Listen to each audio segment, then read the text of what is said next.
Hi, Matt Buddy with a look at this year's budget. This is the short version of our budget update. If you want to look at this in a bit more detail, check out our longer version. But in this one, we're going to whip through the changes pretty quickly. So basically, there's been some changes to some of the definitions and thresholds around small business. So a bit of a win for them, a little bit more tax deductions and a broader spread of who actually qualifies for them.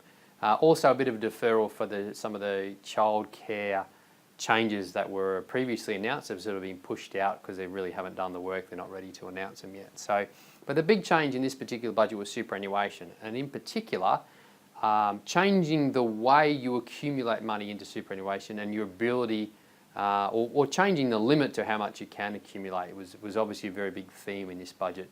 The major change here really is this introduction of two caps, one for the accumulation phase of superannuation and one for the pension phase. And the accumulation phase is this cap on what's called the non-concessional contributions. So these are the contributions we put into super that we don't get a tax benefit for. So we've now got a limit of 500,000 per lifetime. And so interestingly, this has been made retrospective. So it goes right back to the start of the Better Super changes in 2007 that Peter Costello brought in. So many people will have in fact already used up this particular cap. They won't be forced to take out, or there won't be any penalty for going over retrospectively, thankfully, but they certainly won't be able to contribute anymore. That means going forward we'll have to be a lot more strategic about how we make contributions to super. Also a change in the concessional, so the tax deductibility version of contributions, that's now dropped back to 25,000 for everybody, no different one for people over 50 years old. But what they have done, interestingly, is they've brought in this concept of a 5-year sort of catch-up. So if you haven't used up all of that tax deductibility for super in the last 5 years, you're going to be able to pool that and make a larger contribution in a particular year. So there's a good opportunity there actually to do some good planning around that for people, particularly if they're making transitions from workforces or selling assets and realising capital gains. The cap in the pension phase is now a limit on what was known as exempt pension assets. So there currently, or previously, the rule had been once we move into pension phase, we don't pay any tax on the earnings within our super fund. There's now a limit on the amount of that, and that is this $1.6 million cap. So come the end of next financial year, all money in excess of $1.6 million that's in pension phase for someone is effectively going to move back to accumulation phase. Now, all that means is the earnings on the rest of the money is going to be taxed at 15%, just like it was when it was in the accumulation phase. So it's not going to affect too many people, and this is a 1.6 million cap per person. So we could, in theory, have up to 3.2 for 2 people, but it is going to mean balancing up superannuation accounts is going to be a more important strategy going forward. And the other big change is no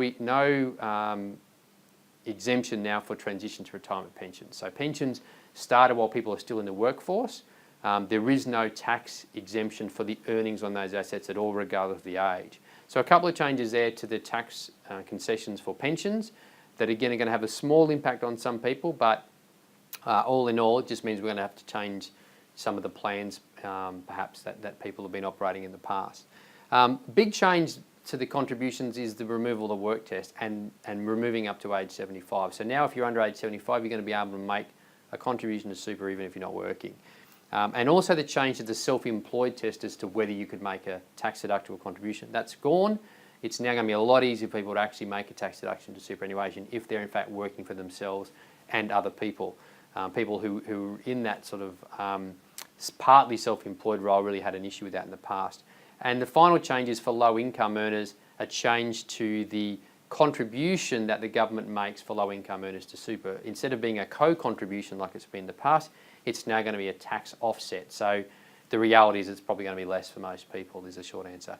So there's lots of changes in this budget that are going to have slight impacts to many people well into the future, not so much sort of straight away, so it's quite clever from that point of view.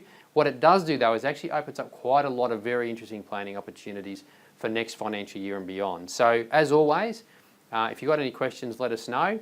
But most of these changes won't come into place until the end of next financial year, beginning of the year after. So we do have time to sort of get ready for them, if that makes sense.